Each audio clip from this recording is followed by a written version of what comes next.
Hello, welcome to this med short, and in this short we are talking nitroglycerin. Nitro is a vasodilator, so let's write that down, vasodilator, which means it is going to cause dilation of our vasculature. When are we using this? We are going to be using this when we suspect acute coronary syndrome or myocardial infarctions, as well as pulmonary edema. Two different scenarios, similar treatments.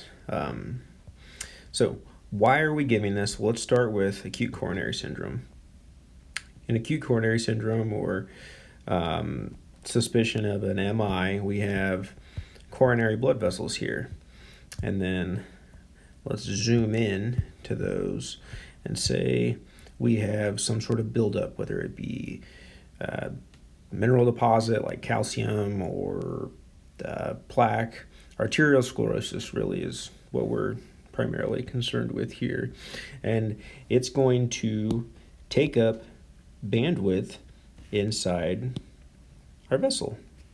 And when it does that, it reduces the amount of real estate that blood has to travel, and so it's going to become gummed up. It's going to create somewhat of a blockade or a bottleneck where the point is narrowest in the vessel.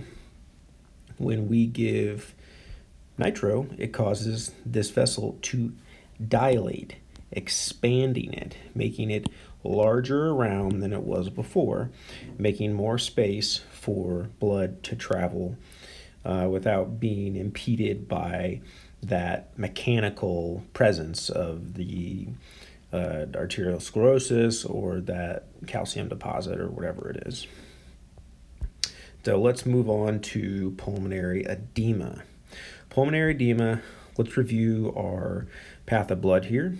We have deoxygenated blood from our body here, traveling in the vena cava to the right atrium, and that's going to descend into our right ventricle, go into the pulmonary arteries here, go into the lungs.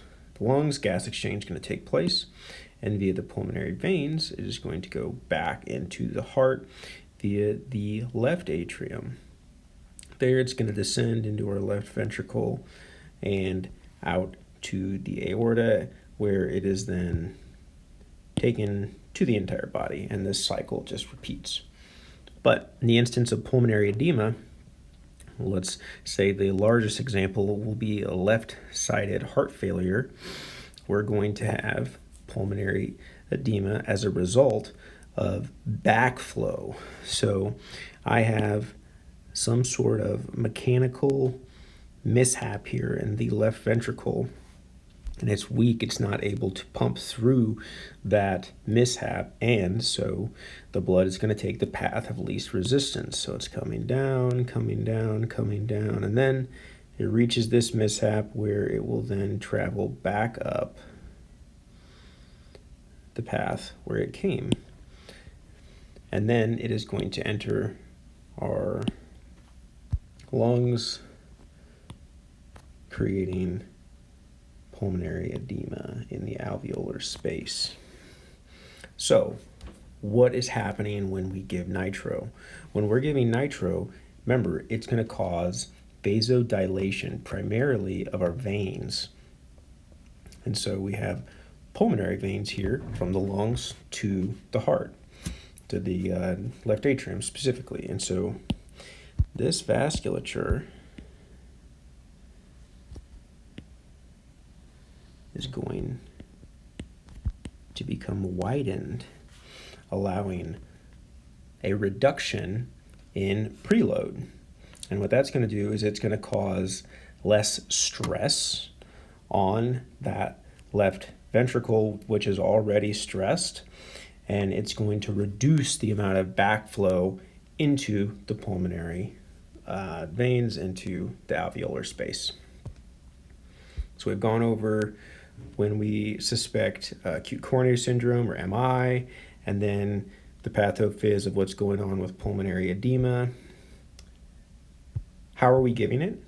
We're going to be giving this for acute coronary syndrome. We're going to be giving 0.4 milligrams sublingually, and that is going to be every 5 minutes with a max dose of 3 doses total. When we are dealing with pulmonary edema, it is going to be 0.4 milligrams sublingually as well, every 5 minutes, as long as our systolic blood pressure is above 100. Some things that you could expect to see with this are a reduction in blood pressure due to that vasodilation, as well as headaches. And that is Nitro. If you have any questions, comments, concerns, reach out. Let's talk about it. Thank you.